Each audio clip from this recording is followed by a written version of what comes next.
If you like what you see here, go visit our website at carolinaballisticsta.net. Sign up for gun classes, check out our merchandise, and once you're done there, go ahead and share, like, and subscribe to all the social medias, Facebook, Instagram, and TikTok. Enjoy the podcast.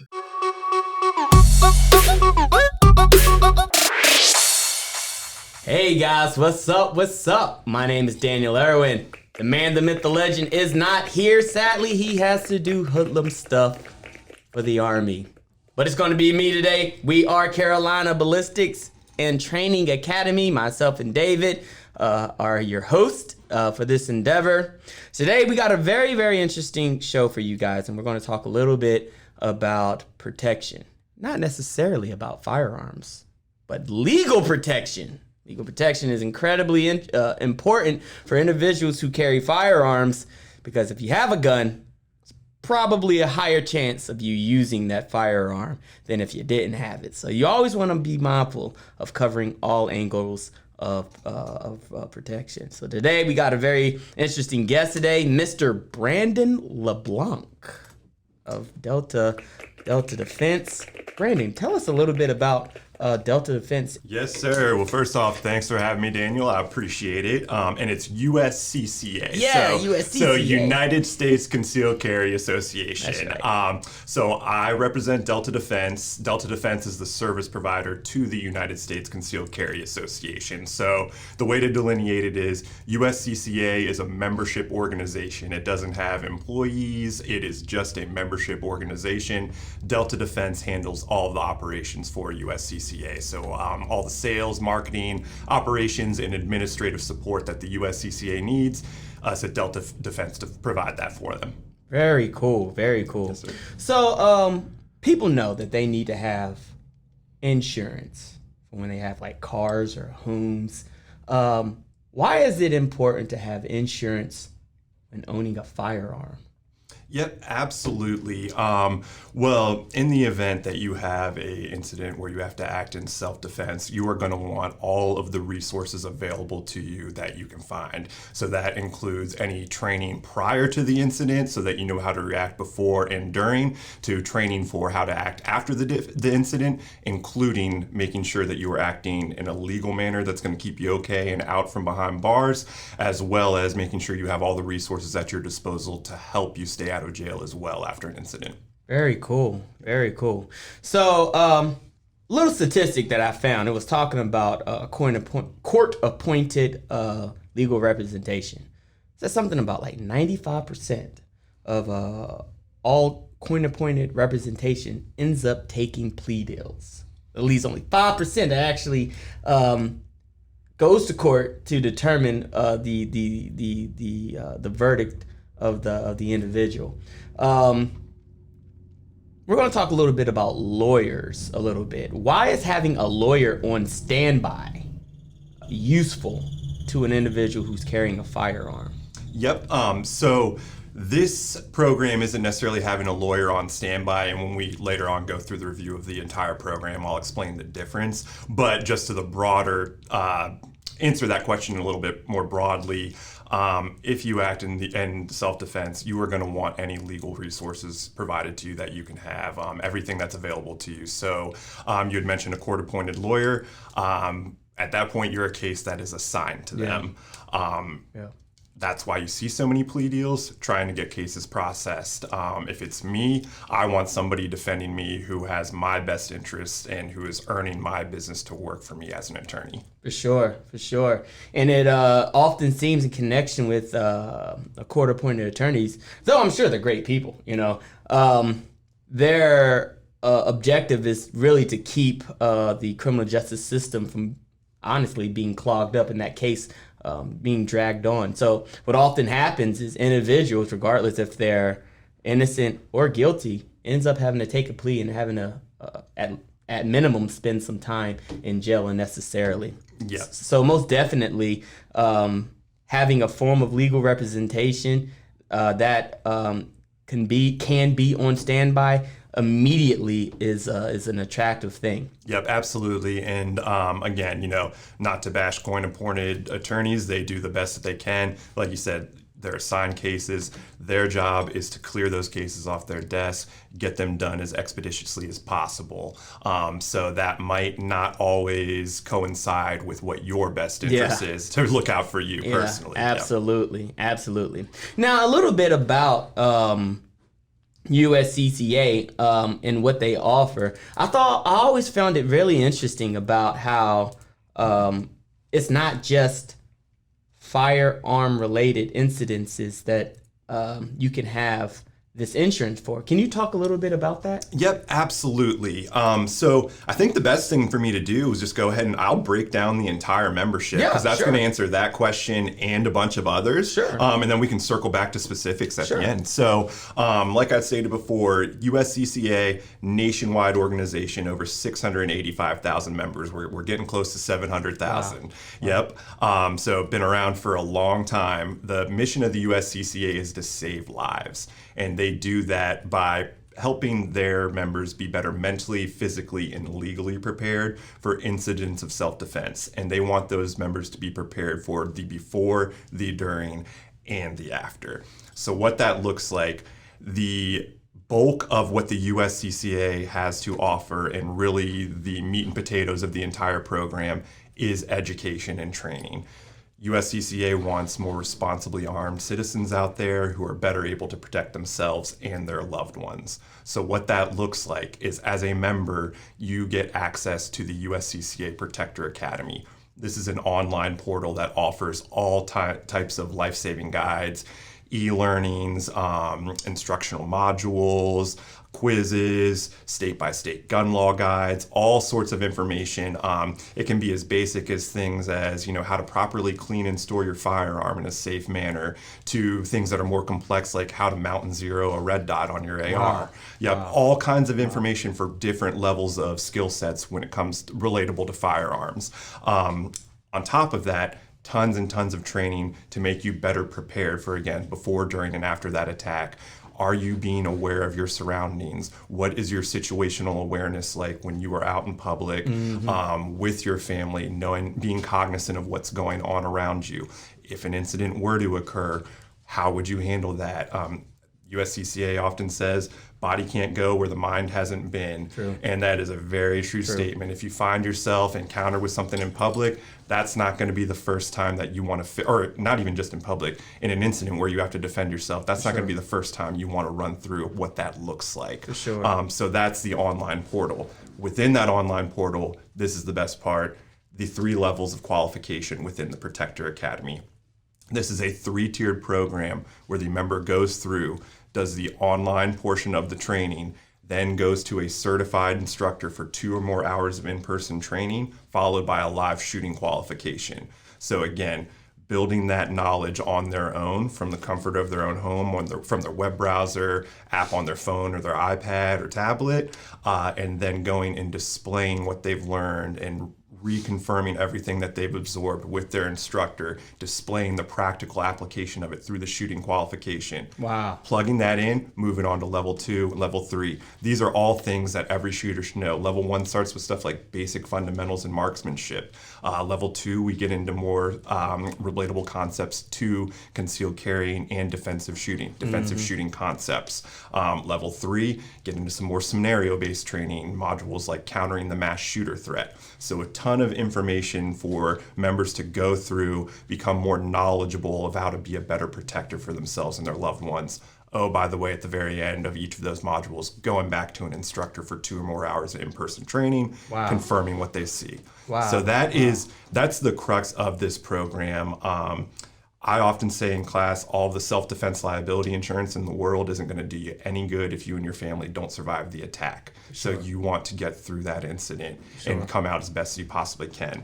Now, you make it through the incident, you're going to want to make sure you're legally protected as well. This is what I call kind of the cherry on the top of the whole program. Again, the training is everything, the training and education. That is what is going to set you up for success. However, after the incident, you want to be legally protected. As a member of the United States Concealed Carry Association, you become an insured under the self-defense liability insurance policy issued to the USCCA. So what that means is, for a covered incident of self-defense, there are no limits to the expenses related to your legal defense. Wow. So attorney's fees, expert testimonies, ballistics reports, all of that stuff that will be used for your legal defense, no limits to those expenses. Wow. On top of that, $2 million annual civil liability limit. If you're found good on the legal side, you better believe that somebody's going to try and come after you on the civil side as well. USCCA wants to help you out there also. $2 million civil annual liability limit. Wow. $100,000 cost of bail expense. That's equal to $1 million bail. Pretty self-explanatory. USCCA wants you fighting your case from outside of jail, not behind bars. Yeah. $10,000 incidental expenses that can go towards things like biohazard cleanup after an incident, as well as putting in a claim to get the retail value of your firearm if it's confiscated by police or held in evidence. And then last but definitely not least, a big one of this, up to $750 a day for lost wages. So you're in jail, you're in court defending yourself, missing work. USCCA wants to provide you up to $750 a day for lost wages, all that time you missed from work while you're in court fighting for your freedom. Wow. That's pretty extensive. USCCA really goes in there. Yep. And again, like I said, that self-defense liability insurance, it's a great program. It's going to function the way that it should. But the real important part is that education and training. There are 3 different levels to USCCA membership: Gold, Platinum, and Elite. Elite is the most all-inclusive level. That's going to give you access to all of the training, including all 3 levels of the Protector Academy, so that you can go through and get those 3 certifications from a nationally accredited program, and then go and meet with an instructor for in-person training. So that really is going to give you access to everything that the USCCA has to offer. Majority of people, they will join at the elite level because this membership comes backed with a 365-day money-back guarantee. They try out the elite, go through. They will do all 3 levels of the Protector Academy, build that digital firearms training footprint, which again is important. If you find yourself in an incident, they are going to ask you what kind of training you've done to be responsible. Wow. You can pull up that digital record of that training. After you've completed all of that, a lot of people will bump down to the gold, so that way they maintain the self-defense liability insurance, but they might not need or continue to want access to all of the additional training materials. Wow. So who does all this extend to? Yep. So say, for example, Daniel, you're to sign up for a membership.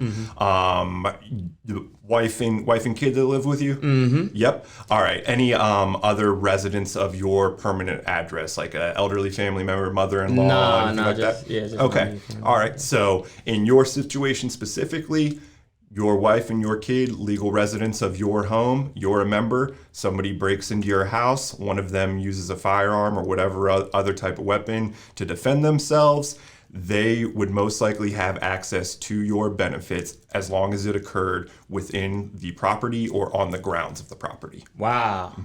Wow. So what if like my daughter gets in a fight in school?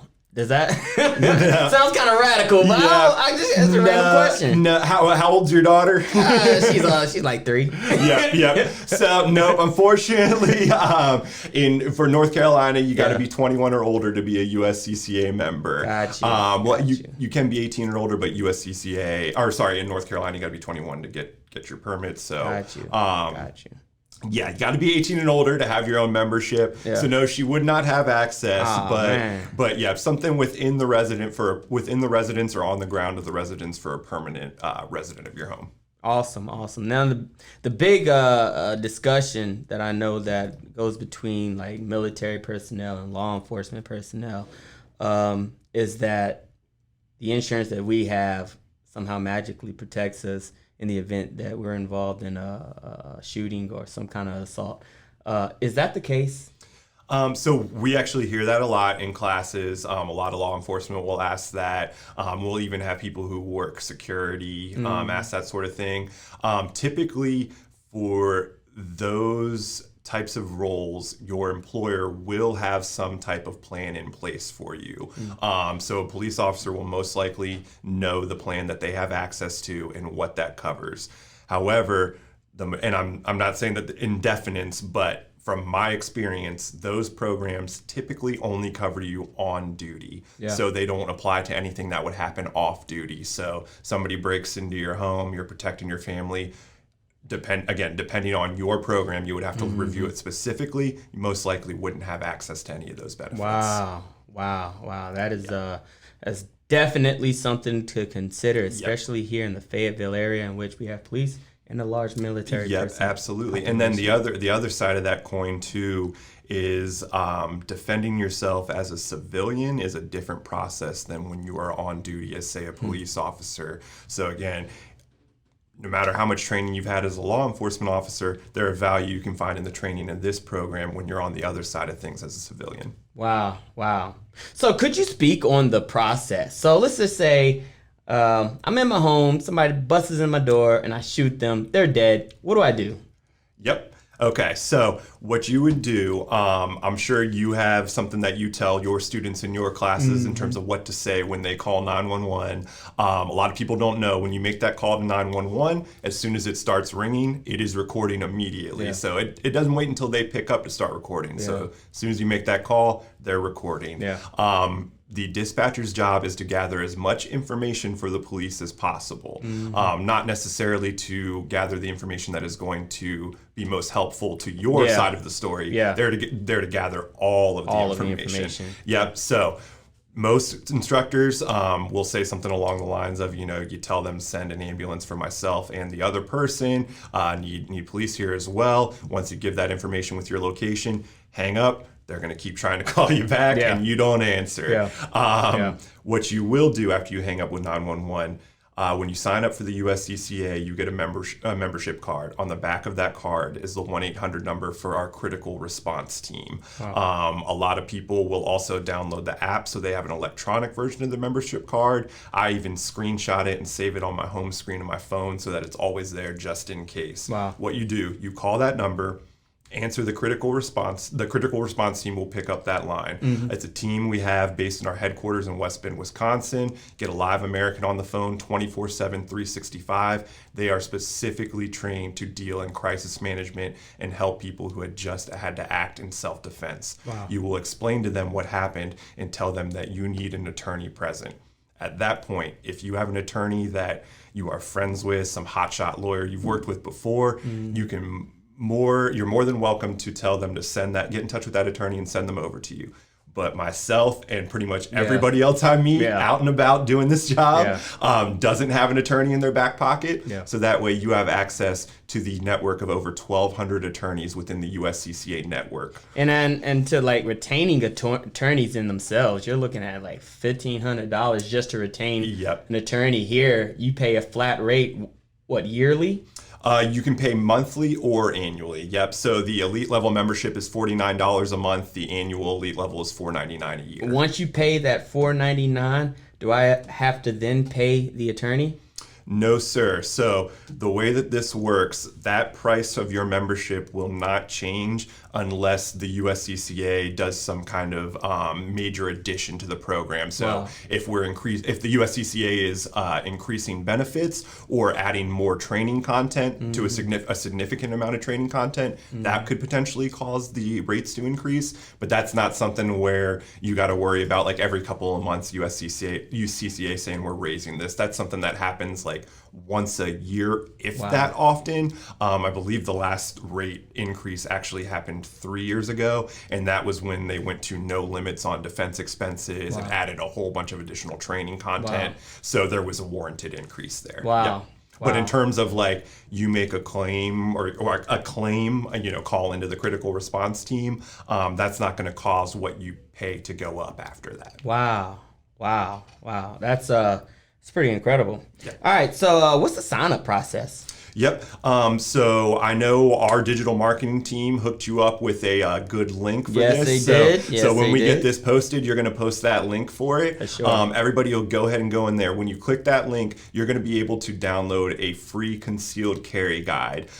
This is just something that the USCCA offers as a benefit to members and prospective members. You hit that, plug in your email, download that free guide, take a look, check all that free material out. as well. When you go to that link, there's going to be a page for you to go select if you want gold, platinum, or elite level membership. Again, elite offers everything. Most people start there so that they can knock out all 3 levels of qualification. Then at that point, we'll revisit if they want to bump down just to the gold to maintain that self-defense liability insurance coverage. Self-defense liability insurance coverage, same for all 3 levels, gold, platinum, and elite. Wow.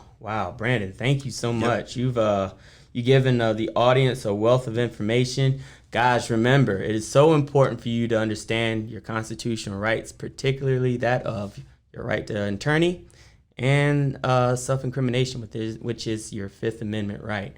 So once you're in a crisis, understand that what you say can be used against you in a court of law. If you need an attorney, USCCA/Delta Defense will hook you up. All right. Big thing I really want you guys to take from this is what happens after a crisis. Okay. Once you enter a crisis, adrenaline starts pumping, speech gets slurred, emotions come flooding your body.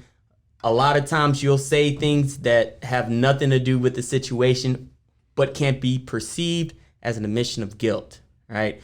So big thing, if you are looking for insurance to add on to the protection of owning a firearm, please check out USCCA.